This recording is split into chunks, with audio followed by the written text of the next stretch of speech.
नमस्ते, मैं प्रभात Priyadarshi.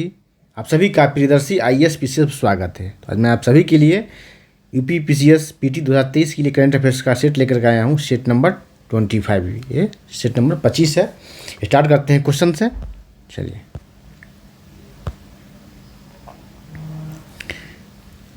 Question number 1 है। ठीक है, इससे पहले आप मेरे चैनल पर नए हैं तो पहले सब्सक्राइब कर ले, बेल आइकन प्रेस करें जिससे कि आपको नोटिफिकेशन मिलता रहेगा। लाइक, कमेंट और शेयर करें। करंट अफेयर्स के अलावा भी कोई दूसरा क्लास का वीडियो देखना है, एनसीईआरटी का, घटना चक्र का, एमसीक्यू देखना है, मॉडर्न हिस्ट्री का, ज्योग्राफी का, पॉलिटी का, तो आप चैनल पर जाएँ, प्लेलिस्ट बना हुआ सर्च करें, आपको सब तरह का वीडियो मिल जाएगा। लाभ उठाएँ वीडियो देख करके और एग्जाम में अपने लिए एक सीट सुनिश्चित करें और राष्ट्र और अपने राज्य की सेवा में अपना योगदान दें। स्टार्ट करते हैं पहले क्वेश्चन से। हाल ही में राष्ट्रीय समुद्री विरासत परिसर NMHC की स्थापना कहाँ की गई है? तो राइट आंसर होगा इसका आपका ए, लोथल में किया गया। कहाँ? लोथल में किया गया है। ये किया गया है लोथल में।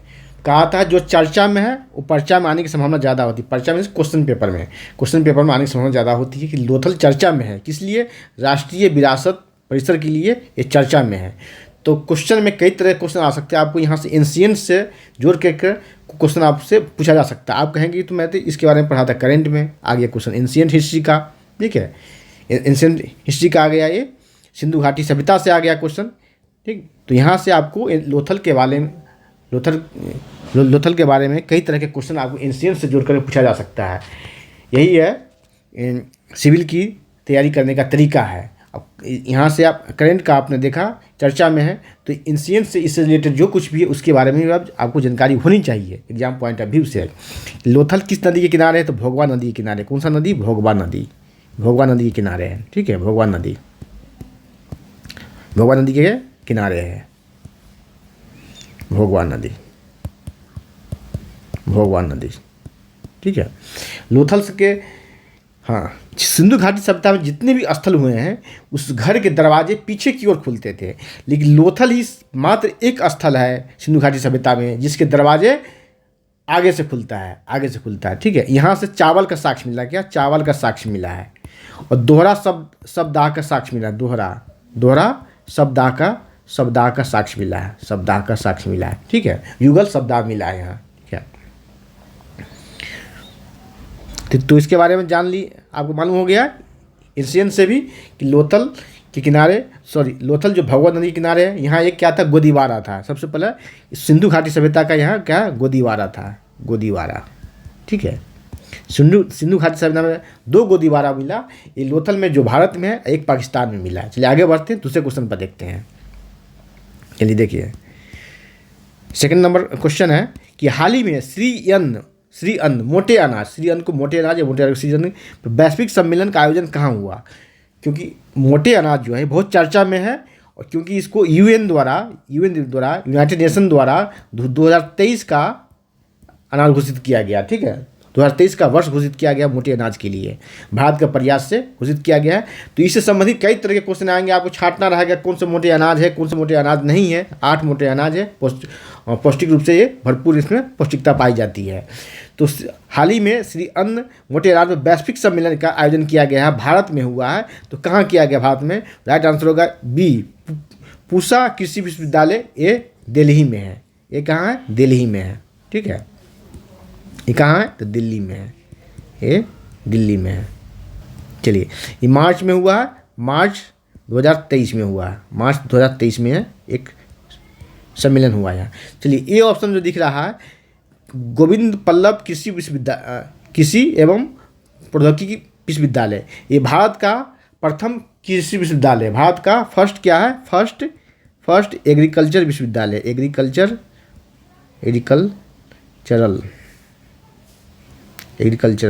विश्वविद्यालय, एग्रीकल्चर यूनिवर्सिटी है। ठीक है, भारत का पहला। ठीक है, इसकी स्थापना होती है 1960 में। कब? 1960 में। ठीक है, और दूसरा सबसे पुराना है पंजाब कृषि विश्वविद्यालय जो लुधियाना में। कहाँ? लुधियाना में है। चलिए आगे बढ़ते हैं।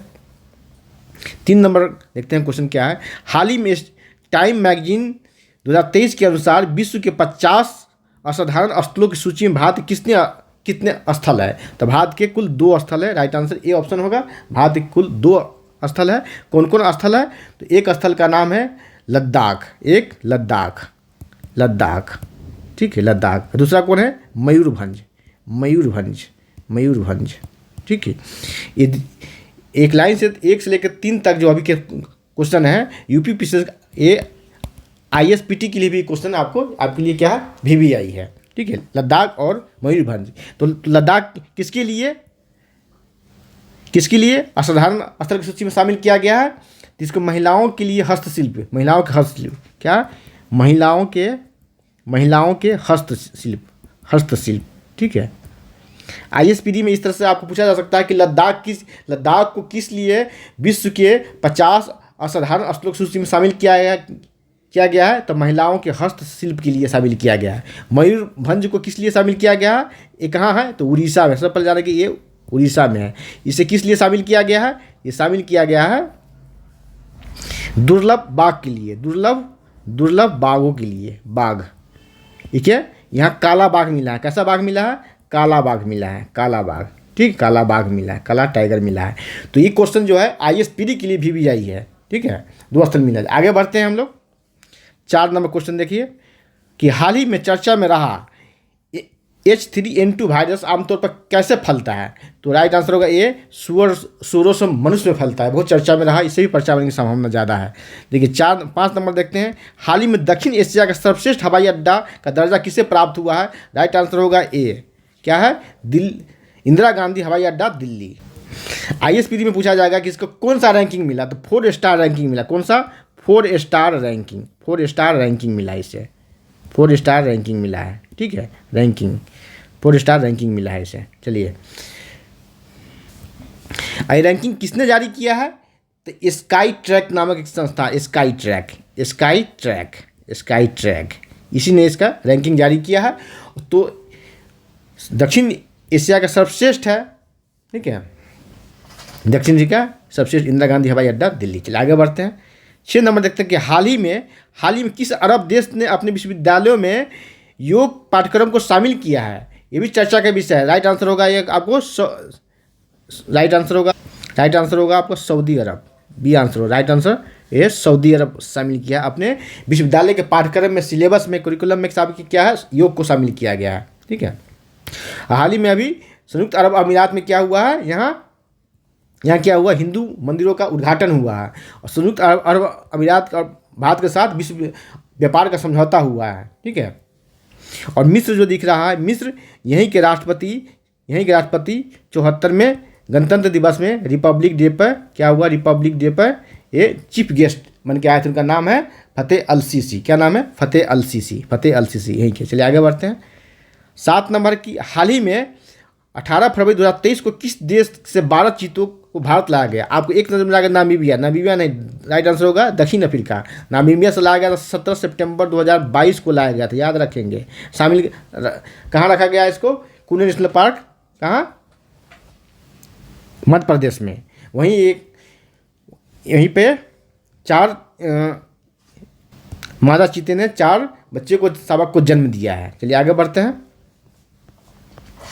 चलिए क्वेश्चन नंबर 8 नंबर क्वेश्चन है कि हाल ही में राजपथ का नाम बदल के क्या रखा गया है? तो राइट आंसर होगा आपका बी, कर्तव्य पथ। तो राइट आंसर है कर्तव्य पथ। 9 नंबर देखेंगे, हाल ही में याकू चक्रवात किस देश के तट पर आया है? राइट आंसर होगा पेरू के तट पर। कौन सा? पेरू के तट पर याकू चक्रवात। देखिए जब पेरू की बात हो रही है तो पेरू के बारे में जाने। यहाँ इसके किनारे में कौन सी जलधारा बढ़ती है? तो एक हमबोल्ट नामक एक जलधारा बहती है। जलधारा वो कैसी जलधारा है? गर्म या ठंडी पूछा सकता है आपको आईएएस में, पीडी में, यूपीपीसीएस में। तो ठंडी जलधारा है। कैसी है? ठंडी जलधारा है। और यही ठंडी जलधारा जो सामान्य रूप से कुछ गर्म हो जाता है तो अल नीनो की स्थिति आती है। कब क्या आती है? अल नीनो की स्थिति, अल नीनो। देखिए ये दोनों अभी चर्चा में, अल नीनो भी चर्चा में। इस बार अल नीनो की संभावना है कि 4-5 सालों पर अल नीनो आता है कि मानसून की जो है सामान्य से कम होता है, उसको अल नीनो कहते हैं। तो यही बस ठंडी जलधारा, हमबोल्ट नामक ठंडी जलधारा बहती है पेरू के तट पर और वही सामान्य से गर्म हो आता है तो अल नीनो की स्थिति आती है। सामान्य से कम वर्षा मानसून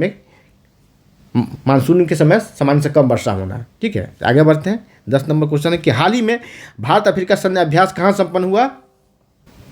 तो राइट आंसर होगा महाराष्ट्र। कहाँ? तो महाराष्ट्र में कहाँ? पुणे में संपन्न हुआ। कहाँ? पुणे में। चलिए 11 नंबर रख रहे हैं कि हाल ही में भारत का पहला ग्लास इल्गू रेस्टोरेंट कहाँ स्थापित हुआ है? तो राइट आंसर गुलबर्ग। कहाँ? गुलबर्ग में। ये होता क्या है?